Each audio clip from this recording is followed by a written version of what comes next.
Hello everyone, welcome to my channel. आज हम BEd first year का EPC 1 reading and reflecting on test का unit 2 reading with comprehension यानी पठन एवं बोध का बारे में अच्छे से पढ़ेंगे। ठीक है, आइए देखते हैं पठन का अर्थ क्या होता है। पठन का अर्थ केवल शब्दों को पढ़ना नहीं, बल्कि पढ़े गए पाठ को समझना, उसका अर्थ निकालना और उसे जीवन में लागू करना।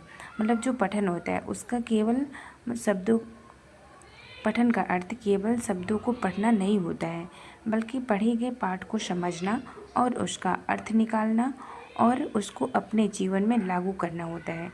जब छात्र पढ़ते समय अर्थ समझते हैं, विचार करते हैं और निष्कर्ष निकालते हैं, तब उसे रीडिंग विथ कैम्प्रिहेंशन यानी बोध के साथ पठन कहा जाता है।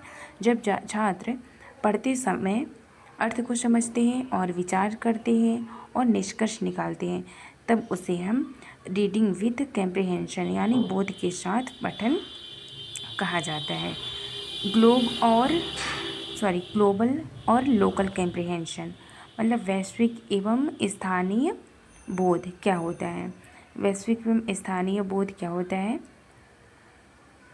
ग्लोबल कैम्प्रिहेंशन समग्र बोध, पूरे पाठ का मुख्य विचार समझना, लेखक क्या कहना चाहता है उसका सार समझना।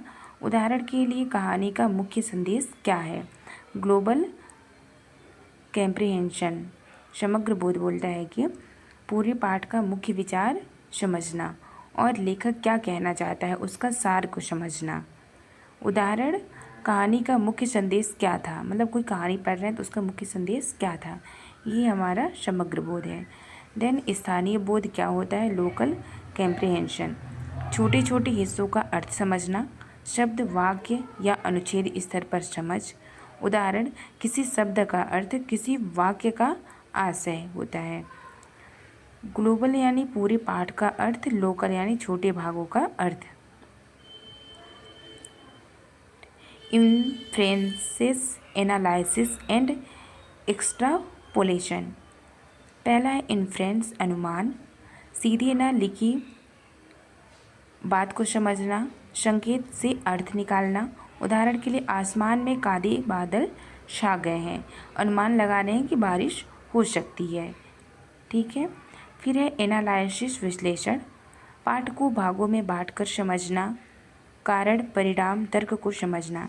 एनालिसिस मतलब जो होता है कि कोई पाठ है उसको कई भागों में बांट करके पढ़ना या समझना और उसके कारण, परिणाम और तर्क को समझना, ये एनालिसिस करना होता है। देन एक्सट्रापोलेशन मतलब पूर्वानुमान, आगे क्या हो सकता है इसका अंदाज़ा लगाना, ये पूर्वानुमान होता है। देन भविष्य की कल्पना करना। ठीक है, देन रीडिंग स्ट्रेटेजीज मतलब पठन रणनीतियाँ। कितने टाइप्स की होती है, 4 टाइप्स की होती है। Skimming, scanning, intensive reading, extensive reading. तो स्कीमिंग मतलब सरसरी पठन, जल्दी जल्दी पढ़कर मुख्य विचार को समझना, ये सरसरी पठन कहलाता है। ठीक है, स्कैनिंग मतलब खोज पठन, किसी विशेष जानकारी को ढूंढना, ये स्कैनिंग कहलाता है। और इंटेंसिव रीडिंग मतलब गहन पठन, हर शब्द और वाक्य को ध्यान से पढ़ना, ये गहन पठन या इंटेंसिव रीडिंग कहलाती है। एक्सटेंसिव रीडिंग व्यापक पठन, अधिक से अधिक पढ़ना, जैसे कहानी, समाचार पत्र आदि को पढ़ना, ये व्यापक पठन कहलाता है। ठीक है, वर्ड अटैक स्ट्रेटेजीज, शब्द समझने की विधियाँ। जब छात्र किसी नए शब्द से मिलते हैं तो निम्न तरीके अपनाते हैं। मतलब कोई छात्र जो है किसी नए शब्द से मिलते हैं तो निम्न तरीके अपनाते हैं। पहला है संदर्भ संकेत, आसपास के शब्दों से अर्थ समझना। उपसर्ग प्रत्यय, शब्द के भागों से अर्थ निकालना। शब्दकोश का उपयोग, चित्र या उदाहरणों से समझना। वाक्य विन्यास विश्लेषण, पूरे पाठ की संरचना समझना, कैसे वाक्य एक दूसरे से जुड़े हैं, मतलब कोई वाक्य है वो कैसे एक दूसरे से जुड़े होते हैं, इसको समझना। लेखक की शैली और उद्देश्य को समझना, मतलब लेखक क्या कहना चाहता है और उसका क्या उद्देश्य है उसे समझना। उदाहरण, कहानी, निबंध, संवाद आदि का ढांचा समझना।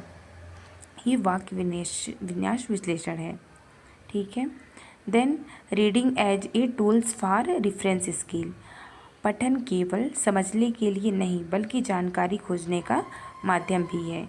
Reading as a tool for reference skill मतलब कि जो पठन होता है, ये रीडिंग होता है, वो केवल समझने के लिए नहीं होता बल्कि जानकारी खोजने का एक माध्यम होता है। ठीक है। रेफरेंस स्किल्स मतलब संदर्भ कौशल। शब्दकोश, शब्दों का अर्थ जानना। एंड विश्वकोश, विषय की विस्तृत जानकारी होना। इंटरनेट, आधुनिक जानकारी का स्रोत। इससे छात्र जो है आत्मनिर्भर बनते हैं। ठीक है। क्रिटिकल लिटरेसी आलोचनात्मक साक्षरता। पाठ को केवल पढ़ना नहीं बल्कि उस पर प्रश्न उठाना, ये आलोचनात्मक साक्षरता है। क्या लेखक सही है?